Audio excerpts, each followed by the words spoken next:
Hi, friends, and welcome to Season 3 of the School Librarian Learning Network podcast.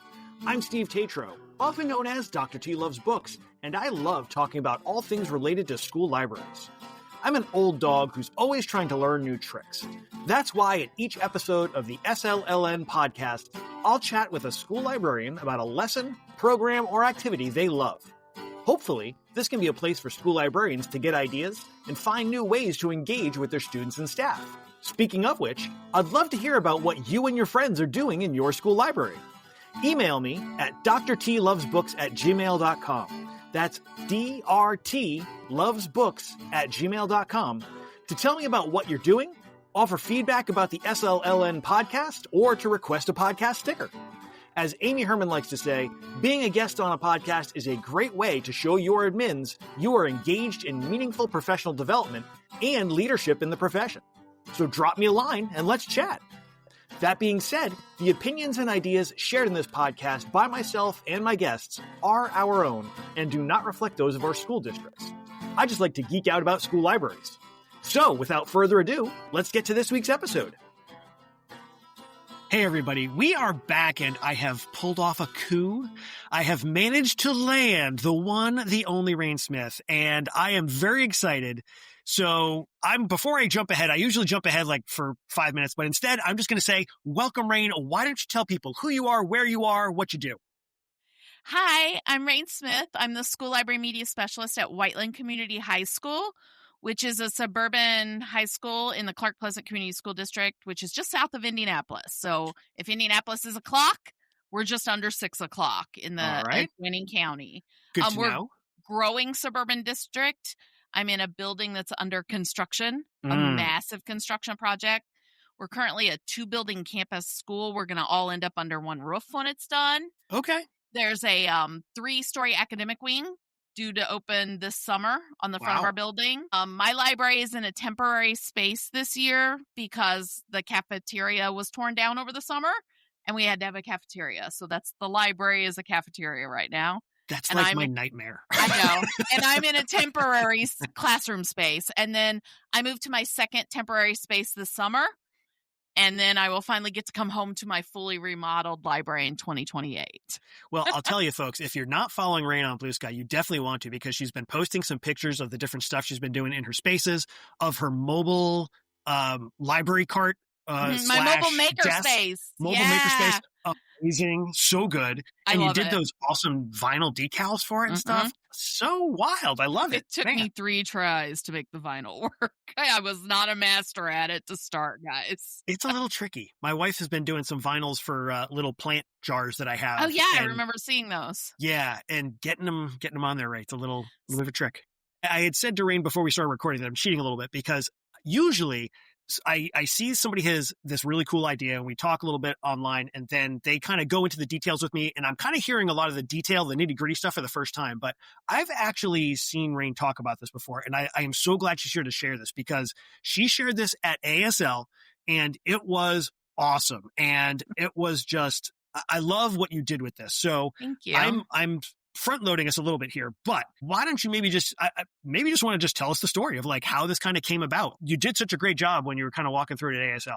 Yeah, absolutely. So like I said, I'm in a growing school and a growing school district. We actually added a 6th elementary school just a couple years ago. Unbelievable. And maybe on the grounds of a 7th pretty soon. We have the largest enrolled middle school in the state. Very nice. As a person in a middle school, if I tell you there's like 1,800 middle school students in our building, you would it's losing my mind. I can't even. I work in a high school and I walk in the middle school and I have a partner media specialist at the middle school who's a genius. And I walk in there and I'm like hyperventilating because it's more than I can handle. But so this enormous growth comes with other issues too. We have our 6 elementary buildings have paraprofessionals and they're wonderful, well-trained, lovely, lovely people, but they're booked all the time. They're so we're all busy. But our district asked me to do training for the staff. And so I was training all of our paras and my middle school media specialist, Stacy. Shout out Stacy Kern. She's the bomb. We were doing some training and stuff. And every time I can get the paras together, which is only once or twice a year, we train and I always leave some time to like address concerns, Q&A, things Rain and Stacy can help you learn. I'm just going to jump in right there and say, anybody who has to do any kind of a training, if you're not leaving some time for people to bring their own issues, their own ideas, their own questions, like so vitally important. And I feel like it gets missed so often in education when you got kind of training stuff. So sorry, just wanted to throw that in. No, it's a good point. And actually frequently so I get to see them guaranteed once, sometimes twice a year.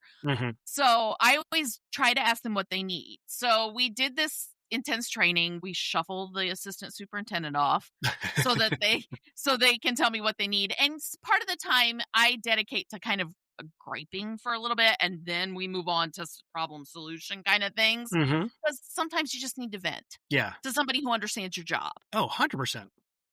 So we were sitting and gabbing, and what I was gathering out of this session that time was how many books everybody had that were broken and needing repair. And everybody, my book hospital, and somebody's like, well, mine's like a whole book ward. And I'm like, how many books could you be? And obviously elementary schools, middle schools, and high schools operate and look a little different. When I think about the number of broken books I get in here, first off, my books come in 2 conditions. Can be returned to the shelf or must go in the trash can. That's what all high school books look like. There's no like torn corner, one torn page. Like they were talking about all these books that need repair. And I was like, somebody put it in the urinal? Because that's mine comes back soaking wet. And somebody's like, I found it in the bathroom. I'm like, you could have just put it in the trash can. And so, like, I don't know what books come back for me, either moldy or with a hole in them, like a bullet hole in it. I don't know what's going on using with the books. Food as your bookmark. Yeah. Traditionally, I take 10 seconds of holding it and making stank face and then putting it in a trash can. That's what happens. So I was a little lost at this notion of all these books that needed repair. And I asked some questions and was ferreting some things out. And they were asking me if I could teach them how to repair books, because most of them don't know. And I was like, well, that I can arrange as a training. Yes, I can teach you to repair books. But then as we got further into the discussion, it was like, but when will we do it? And so I was like, I wanted to gather some information. I'm like, can somebody send me a few of the books you need? Like, can I look at them? Like, I wanted to know what was going on. Yeah.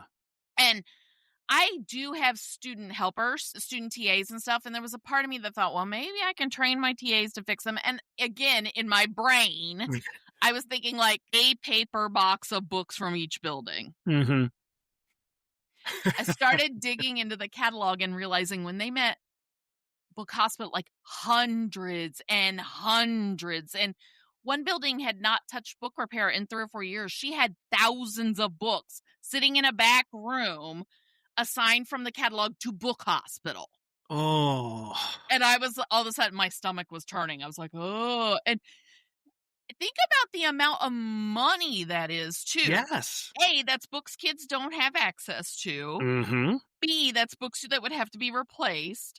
Or C, just the pure cost of not having them or having to buy them again at a higher cost, because we know book prices keep getting more and more expensive every year. Right. And even just having to store that much stuff. How much space in your library is now dedicated to that could be used for something more productive? Exactly. And so as I was starting to get the scope of this issue, I was a little overwhelmed.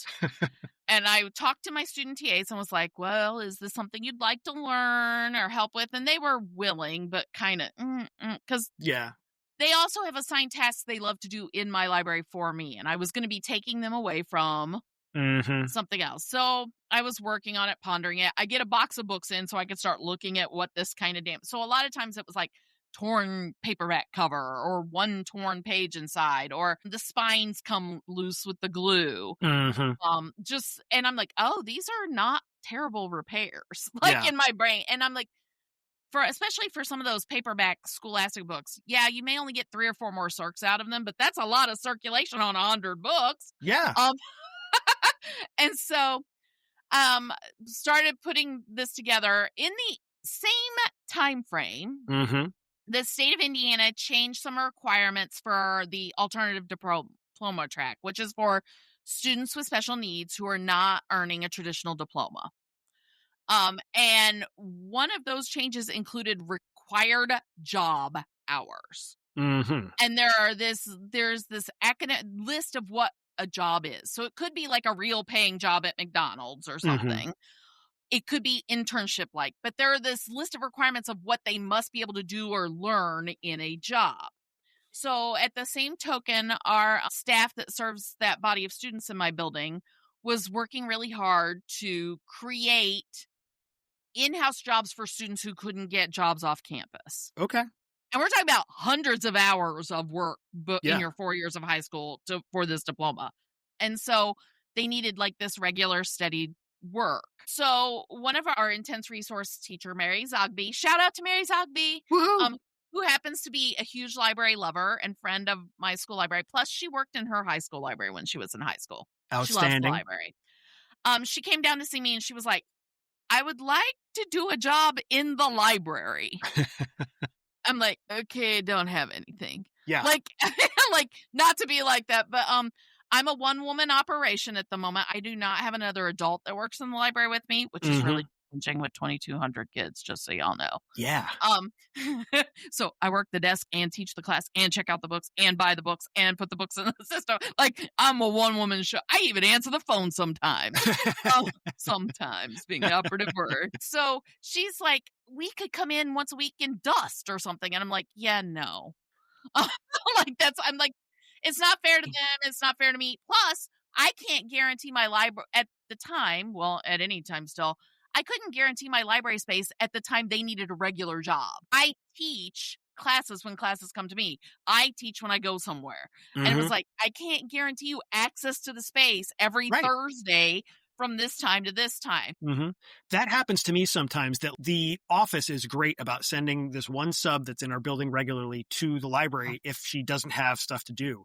And she'll come in and be like, what can I do for you today? And like, sometimes I can be like, oh, yeah, if you can work on this book repair. Yeah, awesome. But there's times she'll come in and I feel like, how much time am I going to spend setting up a job for her to do that, like I could just probably get it done myself in the time it's going to take me to get her set up. And that's the other thing about library volunteers that people don't understand. I have to stop and train you. Right. If you want to shelve books, I have to teach you to shelve books. It is helpful to have volunteers and it's very helpful when they're consistent. But if somebody is just popping in for an hour and I'm never going to see them again. And it's always sounds like I'm refusing help, which is not the case at all. But if I have to stop my job to teach somebody to help me, then we got problems.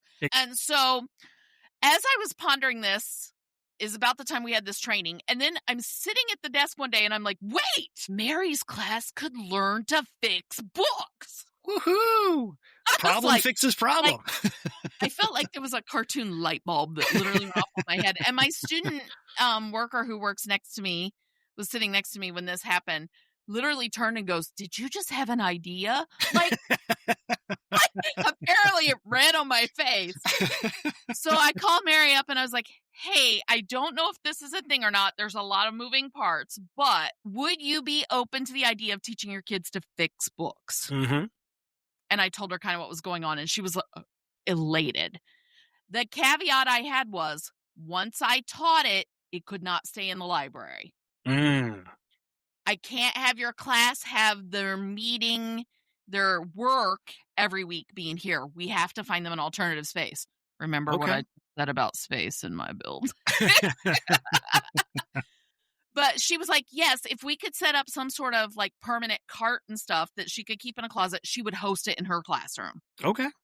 The other caveat was I couldn't be the supervisor. Like you couldn't call me every time you needed something. I'm going to teach you things.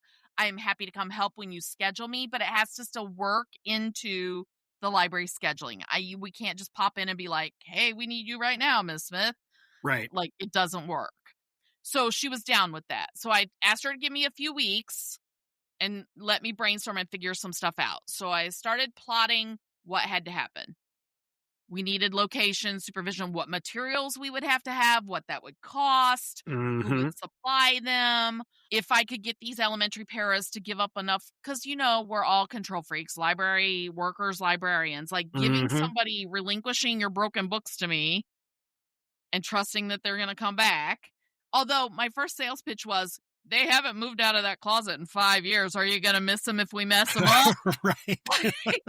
Like, Yeah. I literally, are you out anything at this point? Yeah. Can't make it any worse. And so I specifically engaged with one para her elementary is right next door to mine building. And I was like, hey, can we start with you as a guinea pig? Give me things you don't care if they get damaged as I teach. Because the fact is, the first few we try probably are going to turn out to be hot mess express. Mm-hmm. And I was like, can you also send me a variety of problems so I can teach taping pages or gluing spines or like, so she sent me a couple boxes of books. Awesome. And I sat down and started lesson planning. I did tap Mary a couple times and asked her, like, hey, skill level vocabulary, this, that. I needed to understand where and what to start with. And her intense resource classroom has a variety of students with physical and academic challenges. And so we wanted to make sure, like, if you can't use scissors, what is the adaptation for that? Or if you can't use a glue bottle. And so her and I spent quite a bit of time discussing. I don't think I discussed this part at AASL, by the way. We spent a lot of time talking about like how to make the modifications for her student who has no arm usage or students who have visual perception issues. And some of that, more of that has happened since they've been permanently in her space too. I imagine that's sort of like as they are encountering issues, like you tried to pre-plan as much as you could, but any lesson is not going to survive contact with students. So you've got to figure it out. Yep. And so, but we did up front, like make sure, like for the gluing situation, we had bottles, we have squeeze bottles, we have paint brushes, we have popsicle sticks, like making sure that we had a variety of application methods. Gotcha. For the tape and tape dispensers, we have the actual, thingy on the tape, like a cutter? Toothy thing that comes. Yes. I was like, what is the toothy cutter thing on the tape dispenser called? I don't know. Toothy cutter thing. Yeah. We have that, which is difficult for some people with mobility issues. So we have scissors and we have a safety razor blade. Gotcha. So we have like a variety of methods of things. And so I also had to make sure I had tape dispensers. Oh my goodness. And most of this is mine out of my library. So the large book format stapler is now on their cart. My big multi-tape dispenser with the weighty bottom that holds like 6 different types of tape is on that cart. All this stuff is not physically in my library anymore. It's mine, but we have loaded the book repair cart with all of this material. I bought little individual glue applicators. I buy the glue in the giant jug and then we put it in smaller because it's just cost effective. Yeah, that's what I do too. I kept the cover one in the library because it's an expensive piece of equipment. Yeah. And so it's a field trip when they come to use the cover one. And it's a big deal because everybody loves the cover one. Like, don't think it's just librarians, folks. Everybody loves it. And when I tell the cover one guy that, he gets elated at conference and showers me with presents because like, he likes being able to tell people how much my students love the cover one. So we had to have a storage cart, book cleaner, Also, for some of the requirements for their diploma in the class, we had to create a job log. Okay. So they can record their hours, their activities, what they've learned. We created all kinds of posters with like workflow information. Then we created a lot of laminated materials so they can write on them and erase them. So we have like for every book that comes in, they write their name at the top. They write the title of the book. And then it's got some pictures on it that's like torn page, broken cover, that they can mark what it is they have to fix. Okay. And put like the page number under it and stuff. And we reuse those for every book. Love that. I think on their log, they put the title of the book and what kind of work they did with it. Gotcha. Okay. The log is changed over time, so I've not seen the most recent iteration of the log. Gotcha. And it's digital because we're obviously a one-to-one school. Excellent. And those records are easier to transfer that way. Yeah, absolutely. So I had to buy rubber bands and binder clips. Like it was a lot of gathering scissors, like razor blades. It was bone folders, squeegees. So I had a lot of stuff in the house, but getting multiples and duplicates for lots of kids. And so when I talk about money, by the way, this is going to look different in everybody's school. Mhm. Obviously, resource special needs classes get extra money Mhm. from our state. My principal kicked in some extra funds because Okay. he was prepared. They were prepared for this job class needing every job class had some set aside money Okay. that was developed. I obviously purchase from a special account that buys book repair stuff in my building. We tapped every school that was participating, not the first year, but a year in. Everybody had to chip in X amount of dollars because that material is going on their books, Sure. which is really low. Like, instead of everybody individually now buying tape and everybody individually buying glue, it's bought in one building. Right. So it really actually cuts the cost down quite a Right. bit. I would say if you multiplied it across the district. Mm-hmm.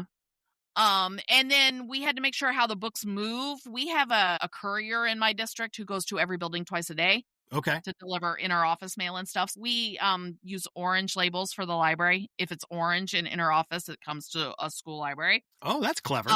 Instead of just the regular white or whatever. Yeah. And we put those on the box, and it just from this building to that building, and they know orange label, and specifically it says book repair mail.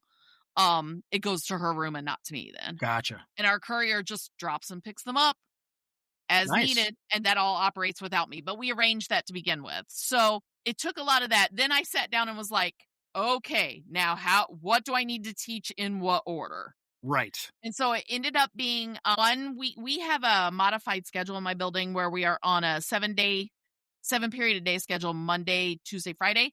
And then we have block scheduling Wednesday, Thursday. That sounds confusing as all get out. It may sound confusing, but it's not. So it's a traditional day, 3 days a week, but then you get an extended period, either Wednesday Gotcha. or Thursdays. And Okay. then there's an extra period to make the Wednesday, Thursday balance. Gotcha. And so their work day was going to become that 90-minute period every week. Okay.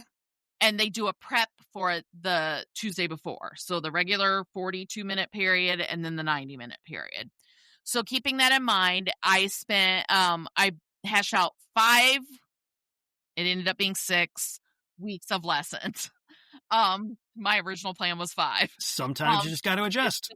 So for 6 solid weeks, they came in once a week during that 90-minute period. And specifically for this population, the lessons progressed from Smith do, we do, they do. Okay. That was the process of planning. I know, we know together, they know. The very first lesson, the first week they were here, first off I did shared vocabulary. So we learned parts of the book. Sure. So that we could identify what was broken. So page, cover, spine. We had 5 minutes of giggles about spine.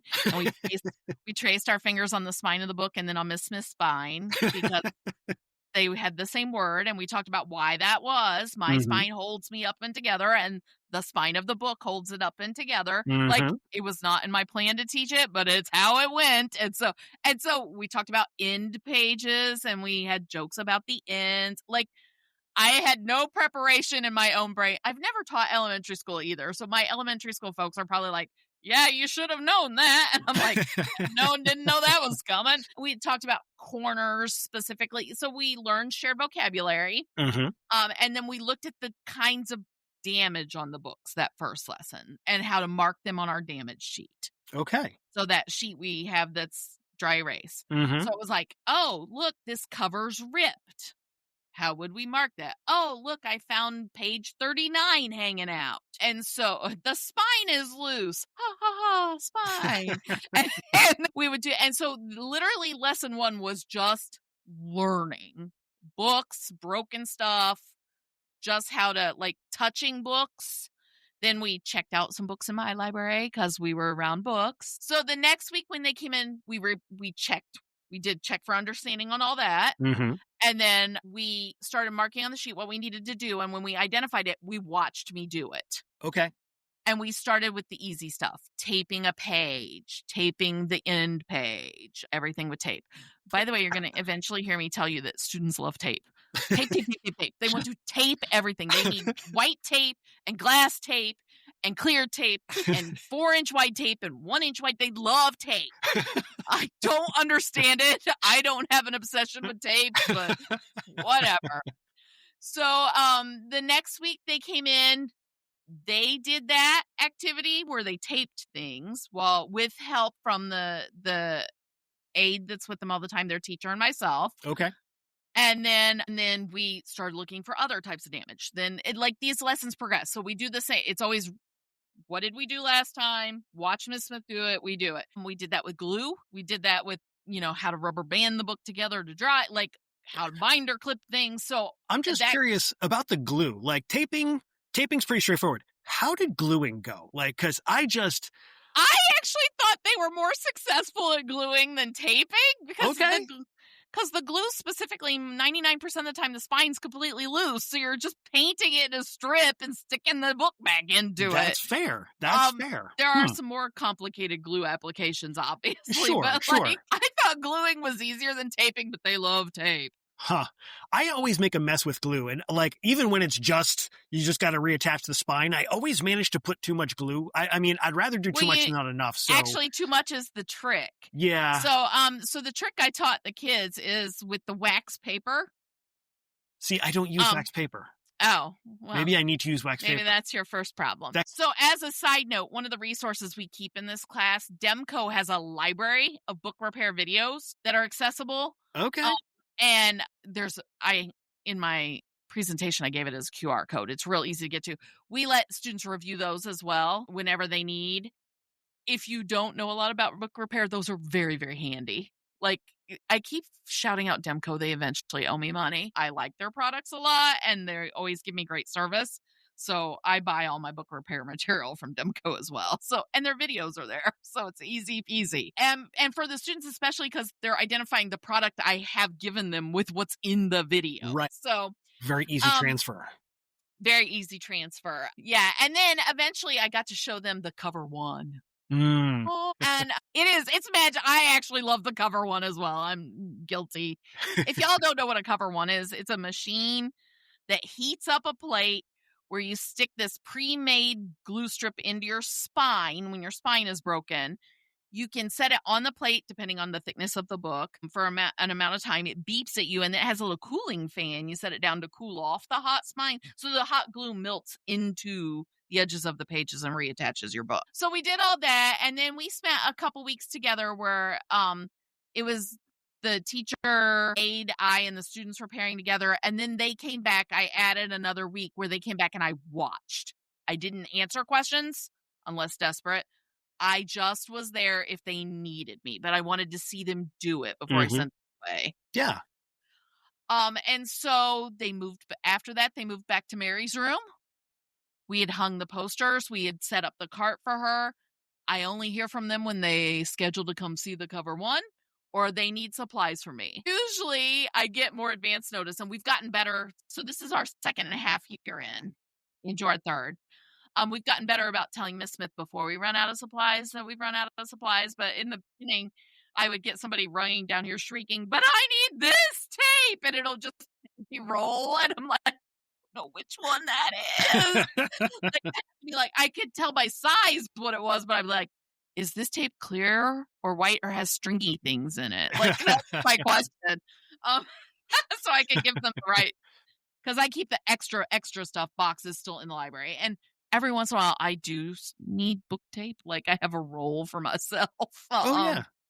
And I keep the giant jug of glue down here, so I know how much I've poured out to their little bottles. So, and we've definitely made some adjustments over time too. Like, Mary has found, first off, the kids love mentoring each other. So when they learn a new skill, they like to teach each other. I love that. Love that. And they like to support each other in what they're doing. Like, it's the best thing ever. We learned that the skills about using the cover one are also transferable to other parts of life. Like, don't touch a hot stove. Okay. Don't touch a hot plate on the cover one. Mm-hmm. When you put the paper, that's what I got distracted by. Use it with the cover one as well. You put the wax paper in to keep where the excess glue on the edges rolls back to the pages. So you wrap the interior of the pages, like the brick of the book, with wax paper. And you do that when you're using traditional glue too. So I always wrap all the pages, put a rubber band around them with the wax paper, and then when my because I'm an excess glue girl too, so it Yeah. all oozes out the ends. It doesn't roll back into the pages. It rolls onto the wax paper, and you can wipe it off and let the book. You bind the book with rubber bands or clips and weigh it down so it will continue to dry. Gotcha. Okay. Okay. So she's learned a lot of adjustments in that way. We've learned some things about obviously more adaptations for physical needs and issues. We had to add a rotation. She added a rotation component, so different students were working with different students at times. Okay. And also so that they were doing different tasks. So you may be the tape person for 6 weeks, then you move to glue, then so that you're covering all the skills. And we actually, in this almost 3 years now, have caught up on all of the repairs. Woohoo! It just took 3 years. Every elementary school. We still have continuing repairs now. Sure. But every elementary school has cleared their backlog of their hospital. That's amazing. And we have started doing things like repairing. In my in-house here in the high school, we've started repairing textbooks. Oh, nice. So from the departments, like the English department has novel sets. Those go to the book repair shop now. Awesome. Before they're pitched. We've started exploring some ideas of more growth, which I want to mention that this is a great job. If you're looking for a full-blown job program, you could make this a 5-day-a-week thing. Like, you could charge money for it if you wanted to in the right circumstances. We've had a couple staff members bring personal books in for repair. In my own building, we haven't advertised that big yet, but we're looking at avenues to explore maybe monetizing that a little bit, like for the community. We have been in some discussions about how we might do some outreach to our public library. I mean, they have staff that do this work, but so they can learn other job skills that have to do with currency and inventory keeping and customer service. Yeah. Just started. We're going to be starting this spring. We're still hammering out some of those details, a customer service element. So up until now, Mary emails with our paraprofessionals in our elementaries and they arrange the boxes come in, We're going to add a customer service element where our students have to now interact with whoever's sending the book to ask some questions about, do you have a time frame, or what kind of work are you looking for? Did we do something bad the last time? Maybe a survey, so that they learn another element. That's awesome. Of stuff. And especially our students stay with their resource teacher.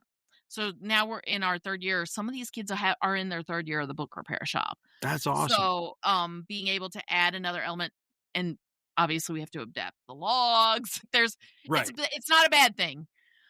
So I definitely can see where this doesn't also have to apply just to students with special needs. You could do this as a full-time workshop with somebody. It doesn't have to specifically be book repair in your building if you have something else to do.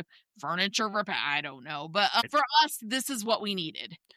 Well, I love it. Usually I end up asking folks, how do you take your lesson and adapt it for your students who might have different kinds of needs? And this is almost the opposite. Like, you're starting there. So it's That's like, where I started. What a great starting point, because it kind of forces you to think about, how do I cover all the bases, and like, what are the different ways what are things we're missing? And as, like you were saying, even with your best planning, you're still going to find stuff that's not quite hitting all the pegs, but that's okay. We just go back to the drawing board. And we're still gonna find that. Every year she gets 1 or 2 new students, and we have to find a new adaptation and stuff. But here's where I get to the parts that are my favorite. One of the things we did not anticipate or plan for was the amount of time kids would need when repairing They get these books in from the elementary. Often they're of high interest and or reading level to the students who are repairing them. They literally stop and read the book. And so we were not prepared in the work time. So we've had to also adjust the lesson of reading time is on a different day of the week when we're in our job. We're not. So if you want to read this book, you have to record that that's the one you want to read late. But they keep reading.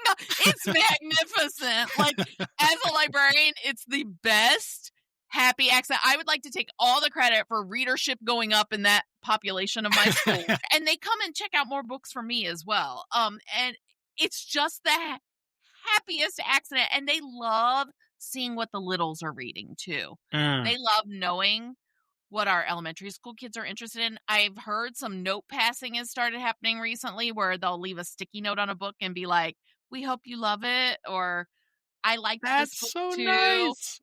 So there's some sort of like RA happening there too. It's Man, pretty great. Yeah, if we can add a component where the bigs can recommend books to the littles, I will pass out and be the happiest librarian that ever lived. absolutely. But Man, that'd the also be book, great. Like maybe a spur is maybe the bigs read to the littles. Like if we're reading yeah, books, no, like I agree. Or mentor reading together, pair and read. yes, absolutely. There's definitely an avenue to be explored here. We're Yeah, not there yet, but there is an avenue to be explored here. love it. Yeah, so yeah, it's like I love walking in to bring them extra tape or something and watching them all accidentally reading. Like it gives me this like spark of ridiculous joy. It's and the amount of fun that they seem to be having and caring because they're genuinely engaged in something that helps other people too. So it's not just Yes. a job cleaning tables or to earn money. They understand they're fixing books that saves money for the school. They're sending them to another school in our district and that little kids get to use them. They are invested. Yeah. Yeah. Invested in helping in little kids. Like it never crossed my mind, to be quite honest. It is the happiest accident of this kind of outpouring is the real community building and the fact that they understand that I could do a job that eventually outside of school where I could help other people if that's what I Yeah. choose to do. Or Absolutely. and you know, yeah, like it makes me wonder I'm gonna cry now on audio, but like It's such a wonderful community service element and such a great chance for these students who might otherwise not get a chance to perform in that kind of a capacity. Yeah. It's really wonderful. Wow. Yeah, exactly. And I think it also expands the idea of what a job is. Because Yes. when you talk to high school students, even your traditional average or above average high school students, when you talk about jobs, Mm-hmm. they're always like the mall, Walmart. Mm-hmm. And I'm always like the public library, Yeah. the county museum, Mm-hmm. the art craft, which is our local historic movie theater. Like, how about in an arts field, kids? How Yeah. about in a humanities field? Like, I realize they're not the highest paying jobs on the planet, as a humanities person. Yeah. But they do exist. Yeah. These are things that could be in your interest. So I think it opens their eyes to the fact that jobs and work and labor are not just literally They can be more. Yeah, they can be more than just the money that they bring in. And a great way to think about community service in a new way too, because so often community services, we're going to help with, taking care of the local animal shelter. We're going to help at the homeless shelter, like whatever that might be. There's other ways that we can give back to our communities too. It doesn't have to necessarily just be these very narrow slots that we tend to fall into. Not that those aren't important. They absolutely are, but agreed. Multiple opportunities. So when getting ready to present this at AASL, I surveyed the kids to ask them what they thought about the bookshop, just so that they had a voice too, because I want everybody to know. So here are their favorite things. Yes. This is hilarious because it's repetitive. They love gluing spines. Okay. Taping corners. Taping pages. Taping the outside of the book. Cutting the tape to size. Being in charge of the tape dispenser. Reloading the tape. Like, it's all about tape. They only love tape. I'm noticing a theme. And then they said, cover one. Okay. They love the cover one. Making sure the area they work in is clean and dry. I was not expecting that, but it is someone's job, one or two people's job, every time job week comes, that they check the desks so they do no more damage to the books. Your drinks are put away. The desk is clean. They like reading the books. I love that they told me that. And they like being a cheerleader for their friends. They like encouraging each other to learn. Oh, man. Wow. That one just landed. Let me tell you. I know, right? Boy. And they're so good at it. If you guys could see the pictures I took for my presentation, which you can't because I can't share them publicly, but the just pure love of what they're doing and with each other and being communal. I think there's something to be said too about work that's communal versus work that's solo.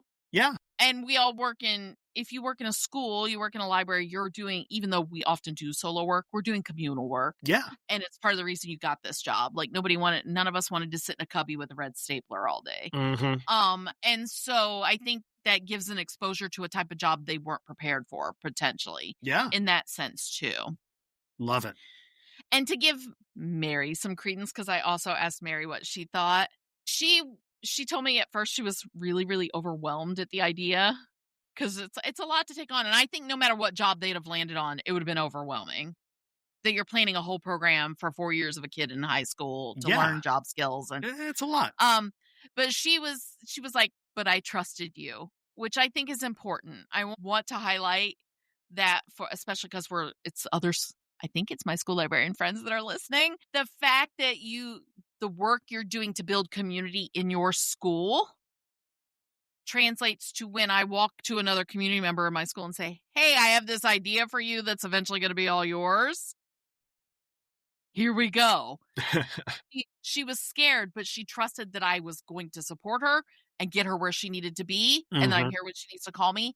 But when I said, you're going to own this at some point, it's not mine. That speaks so much to what you are doing in that school to have built that trust. I hope so. Yeah.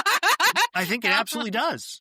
I think it's a testament to why we have to keep doing it. It is so isolating at times and frustrating when you're like, hey, Department X, I've told you 99 times how I can help you. I've dropped in your classroom. I've dropped in your PLC. I've written you worksheets. I've sent you emails. Like, why won't you help me? It means it's still stuck. Like, not that it was hard with Mary because she approached me to want to work in the library, but the idea that people see it in the building now too. Yeah. That, Rain didn't abandon her and give her a job and leave her go. Before Steve and I got on tonight, I set up a hot chocolate bar in my workroom that I give to staff as my Christmas present the last week of school. They all are excited because it's hot chocolate. If you follow me, you'll get to see pictures too of the spread. It's ridiculous. You can't do anything in moderation. They're all like, ooh, hot chocolate. Yay, I get free hot chocolate. No, they come in the library and then I'm like, hi, what are you teaching right now? What are your kids doing? What's coming next month? They all have no clue that I'm totally like PT Barnuming is the verb. PT Barnuming them into the like library services. 100%. The first week of school, if you're a staff member in my building, you will get a gift in your mailbox. They're always thematic. This year, it was key rings, little book key rings. The librarian is the key to your success. And then I tell them all the things I do. Last year, it was just pop in, and it was a bag of popcorn. Like, no expenses, too little for my staff. But it takes me a lot of time to put 200 of those together, just so you know. But I do it so that you take that out of the mailbox the first week and you eat the popcorn or you carry the keyring or whatever, but you have the piece of paper. It's like a ticket. It's like, and a reminder, the school librarian does these. By the way, my principal has his on display on a bookshelf in his office. It's really cute. It makes me very happy. That's awesome. And I already have a theme for next year. It's lifesavers. Just okay. The school librarian, let the school librarian be your lifesaver. Yeah, absolutely. Yeah. I'm so ridiculous. Like, I do this stuff all the time. I have a bulletin board in the hallway currently, and it's all of the staff members that submitted our pictures in high school and our favorite book from high school. Nice. We're readers too. Love mean, like, I keep tagging myself places so that you don't forget me. And I will. I'll drop in on your PLC randomly and be like, hi, what are we talking about this week? And like, there are some departments I have still yet to teach a collaborative lesson in. This is my 8th year in my library. And that makes me sad because I would like to say I've done them all. But you are taking these great strides and making sure that your staff knows that you are there, giving them so many different ways that they can access you. And like a program like this where the students are engaged with not just the library, but the school, and not just the school, but the district, like you are building so much awareness of what a library program can be and helping people see that it's not just, even when it's just books, it's not just books. Correct. And there's so much. I think we also do that with our community connections with our public library, which I guess is a whole other discussion one day. But I just want my peers who are listening right now to know, A, yes, it's in a tremendous amount of work. Mm-hmm. Tremendous amount of work. And B, yes, sometimes it's really disappointing. Mm-hmm. But C, the payoffs are so huge when they do this. Yeah. I could not have told you 3 years ago what this would have become. Mm-hmm. Like, it has not only been huge for my students, I got to go to a national conference and present out of it. Yeah. I get to talk to you on this podcast about it. I've gotten to share with my local community about my awesome students. In the spring, Mary's students and I have been invited by the school board for a day at the administration office where we're going to talk to them about what we do. Love that. Show them what we do. Yes. Like, the kids get to be the shining star over there for this. The superintendent has invited us over. So the kids are going to be the shining star, but it's also like it exists because the library was there. It exists. It exists because the library exists. It exists because we have invested in school libraries here. Mm-hmm. I can go on a whole other rant of how much more we could invest. But well, the fact is I have worked very hard for some credence, some pull. Yeah. To be able to say we're important. Absolutely. For reasons. And this program is showing it in spades. Spades. I just can't even imagine like not having this now. And who knows what the future holds. Mm-hmm. The state will change requirements again or something, but we built the foundation for something to continue, whether that be eventually a volunteer program, an actual full-blown job. We have also had a couple of the other job programs that were developed for our students in different tracks of this, modeled but after this program. So they're not doing the same thing. We have an in-house coffee, tea, cocoa delivery service that happens every Friday for staff members only. And that service, though, modeled what they were doing, lesson plan basing, how they got their financing, off what we did, what Mary and I did. Nice. So this has spawned some other things in-house and out of house. So, like, there's so much learning to be done. Absolutely. And it didn't have to be books. Right. No, but the fact that it is books, I think, is just an additional layer of awesomeness on the whole thing. Huh, we also had one student reply, the one student in the classroom who must be my best friend, replied their favorite part about book repair was sniffing the books. And I was like, I'm so happy I'm not the only person that likes to smell them. Love it. Man, they are definitely taking after their librarian. I love it. Well, speaking of books. I don't know if that's good or bad. I'm so sorry, kids.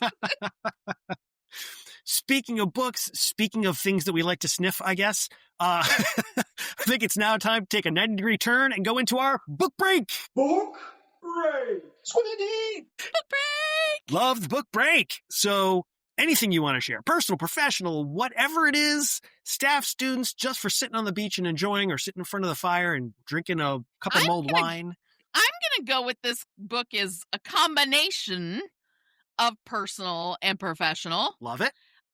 So the book I want to talk about is Why I Love Horror by Becky Siegel-Spratford, who's a public librarian in the Chicago area.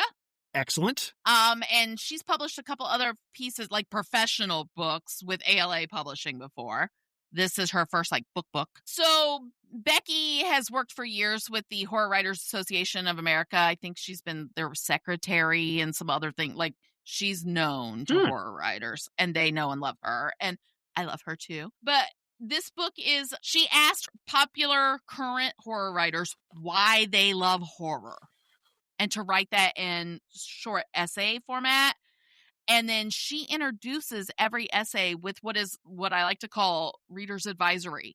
She talks about the author, their most known work, and the works that you should read to get into them. So, you're going to get book recs right out of this. Okay. It is great for that purpose. So she introduces with those.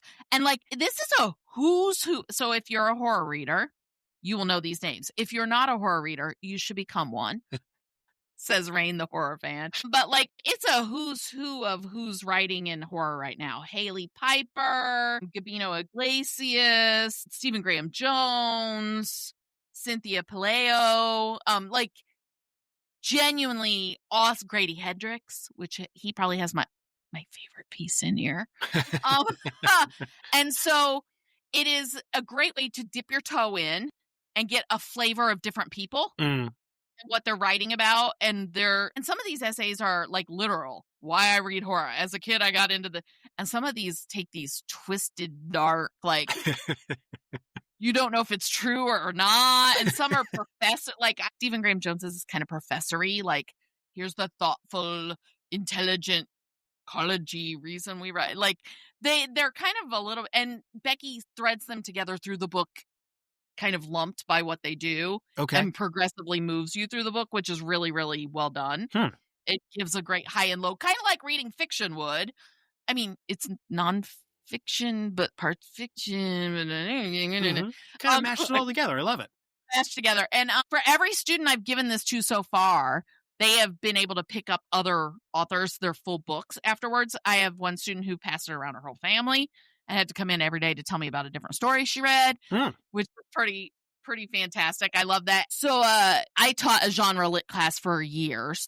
If I were still teaching a regular English 12 class where I got to some flexibility in what I picked, I would pull a piece out of this to read, because I think it is that kind of essential. So definitely not for middle school readers, but high school kids could easily handle most of the material in this book.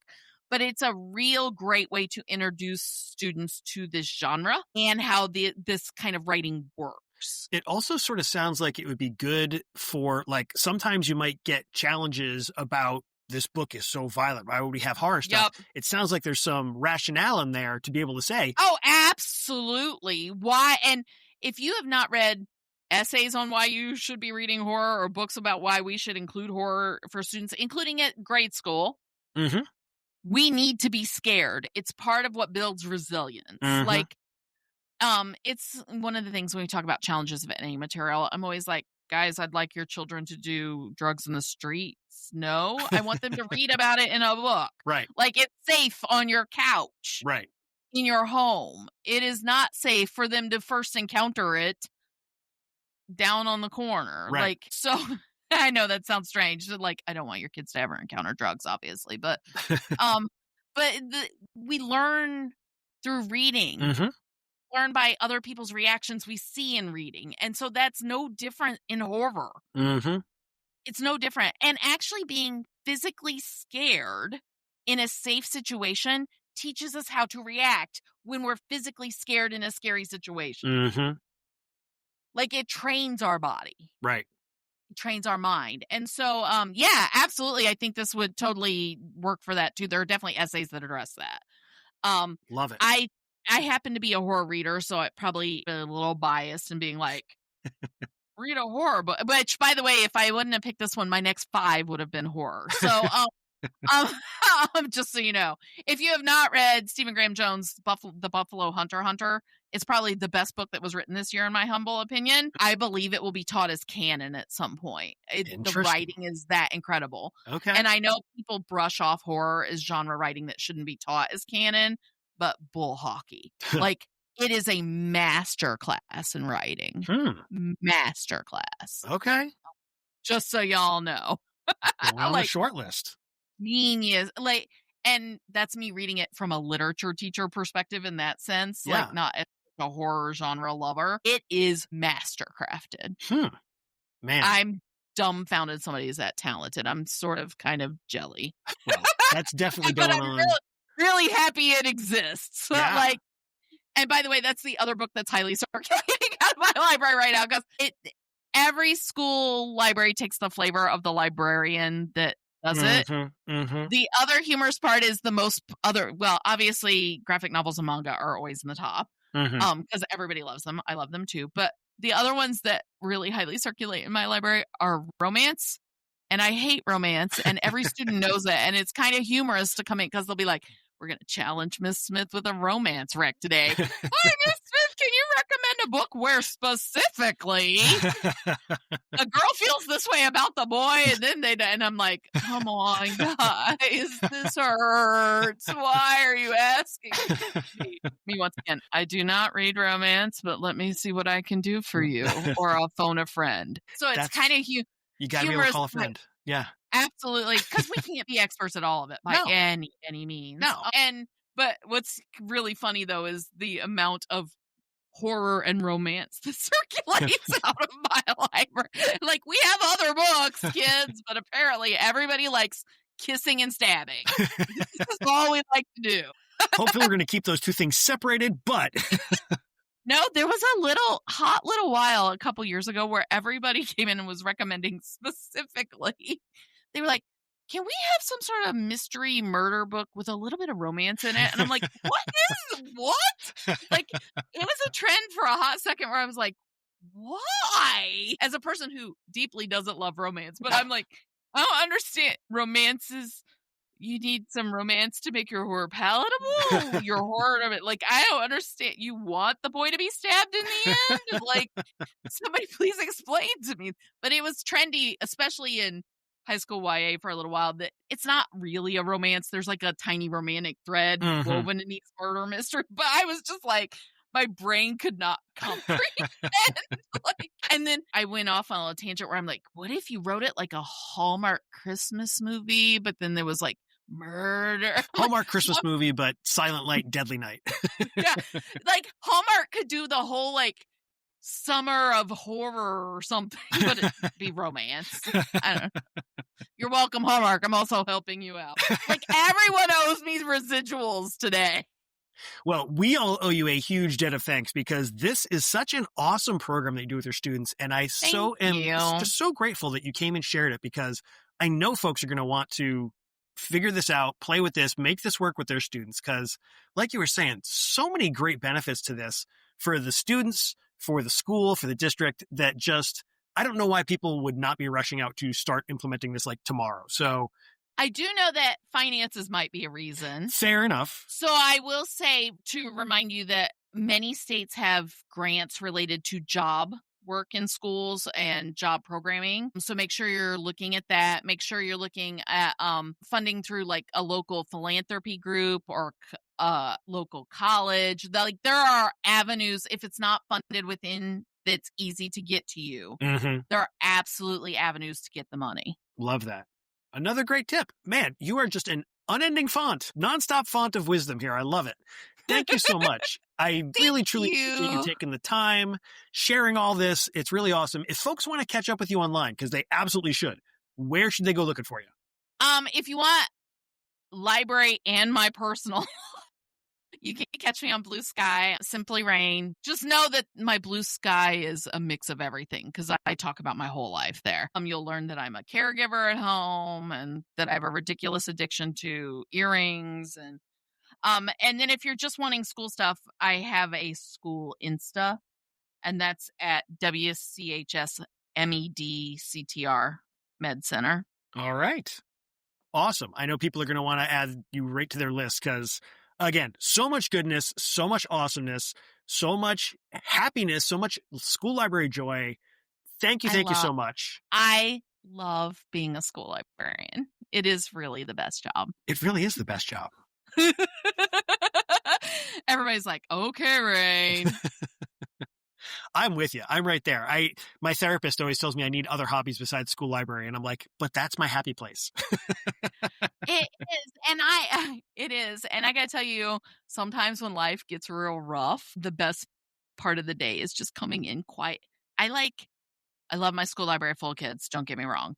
But there's that part where you come in the morning and you turn on the lights, and it's just like you in the library. Just all potential and all books. It's so beautiful. And you can sniff them. Nobody will judge you because you're alone. Y'all are going to be like, she is crazy. That is the perfect place for us to wrap this one up. Thank you so much. So glad you could be here. Thanks for joining us for this episode of the SLLN podcast. Be sure to check out the show notes for the episode. They feature links to resources shared by our guest, as well as ways to keep in touch with them, and links to the book break titles. I'd love to hear from you. If you have feedback, a comment, an idea, a question, or something you want to share, you can email drtlovesbooks@gmail.com. That's drtlovesbooks@gmail.com. Know a librarian with something we could learn from? Let us know. Until next time, be good, be safe, and be well.